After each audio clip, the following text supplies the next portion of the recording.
Hi everyone. So in this video, we'll see how to make an effective resume. Okay. So most of the people say, I'm applying number of companies, but I'm unable to get job or I'm not getting any calls.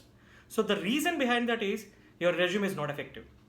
So let's see how to make your resume more effective. First and foremost thing in any resume is make sure you have kept your contact details in the first portion. Means your name, your complete name, and your mail ID, your phone number. If at all you have any Skype ID or LinkedIn profile or any other blogs which you have written.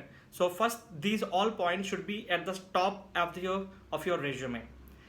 Second point, when you see a career objective, most of the people use their career objectives. Yes, it is an old formula, not really read right now. So let's knock off the career objective. You can use that slot for any other thing else. So don't keep your career objective in your resume. That says you're only restricted to that particular domain, and other company people may not call you for any job openings. That's second point. And third point,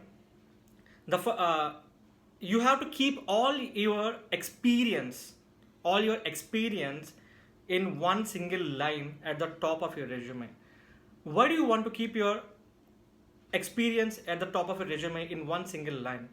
The reason behind that is, if any resume is getting shortlisted, the first and foremost thing is it's getting shortlisted by your recruiter. Okay, recruiter will be seeing a number of resumes on a daily basis, and they don't have really time to go through each and every sentence of your resume. So the first and foremost thing, what they will do is whether this particular person is having experience what we are looking for. Suppose you have 6 years experience and they are looking for 4 years of experience. In the first shot, they will remove you from the shortlisting process. Suppose you have really 4 years experience and you haven't mentioned in one line that you have 4 years experience, and you have just added your experience in the down of your resume. So that recruiter will not have time and they'll ignore your resume. So always keep your overall years of experience after your contact details. Instead of keeping career objective, keep your overall years of experience. And next to that, add your skills. What are your skills?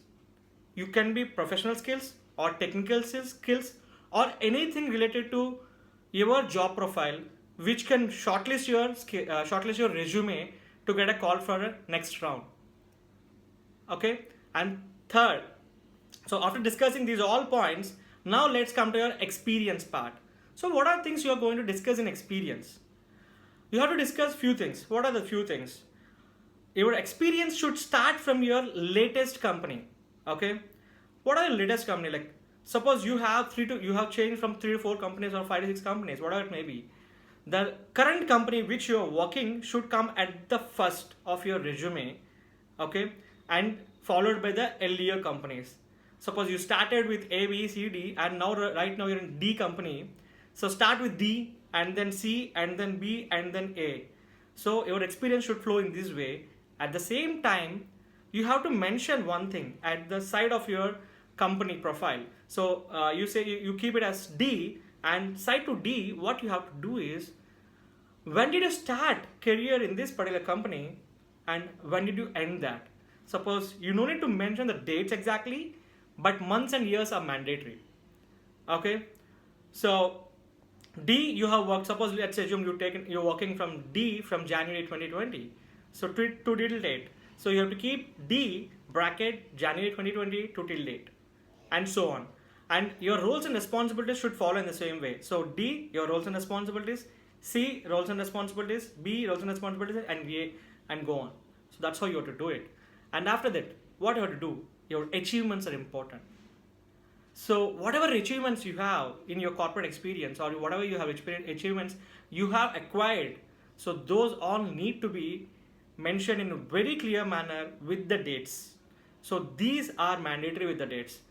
In which project you got achieved, or whatever you have awarded, achievements, rewards, awards, whatever these all things should be definitely added in your resume, which will really shortlist your resume to the next level. And after that, what you're supposed to do. So many people keep their hobbies in the resume. No, not required. Why do you think your hobbies will impact you in your resume? No, it's not required. Yes, hobbies are important and needed for a freshers. Yes, if you are a fresher, always keep your hobbies, because by calculating your hobbies, the interviewer will have some points to ask you, so that they can test your communication skills. They can also test how much knowledge you have in your hobbies. So for our freshers, keep hobbies, and for the experienced candidates, please don't keep your hobbies. And same thing applies for the achievements also. For freshers, don't keep your achievements because you don't have anything. For experienced candidates, mandatory to keep your achievements. And at the last, this is most people do the mistake at this time: your personal details and your declaration. Okay, so personal details not really needed. Why not really needed? So all your personal details are already mentioned at the top of your resume, which, if you remember, in the first thing I said is your name, your mail ID, your phone number, and your Skype ID or any other blogs or thing. So those are the perfect point of contacts for you, for a person to reach you. So your personal details are absolutely not required. Yes, you have to keep few things in your personal details. What are those? Your mother name, father name, your date of birth, your gender, not required. Yes, you have to keep, what you have to keep is your languages known. How many languages you have known? And also what you have to keep is, if at all you have passport, valid passport, keep your valid passport, and yes. And also if you have some visas, or any visa like business visa or H1B, L1, any country visa, keep that, which will add. And if at all you are single or married, okay, so mention that. And if you are restricting yourself for one specific location, suppose you want to restrict yourself to Hyderabad, Delhi, Chennai, Bangalore, any other place, you means you don't want to deviate from this particular location. So keep that also in your resume, so that only those particular resumes will be shortlisted. And declaration absolutely not required, because whatever resumes we are sending out right now are through electronic media and from your mails, so it's already authenticated. So high things, if you maintain this flow, your recruiter will not invest most of time to search the details. Everything is very neatly aligned, and they can get you call immediately. Thank you very much for watching.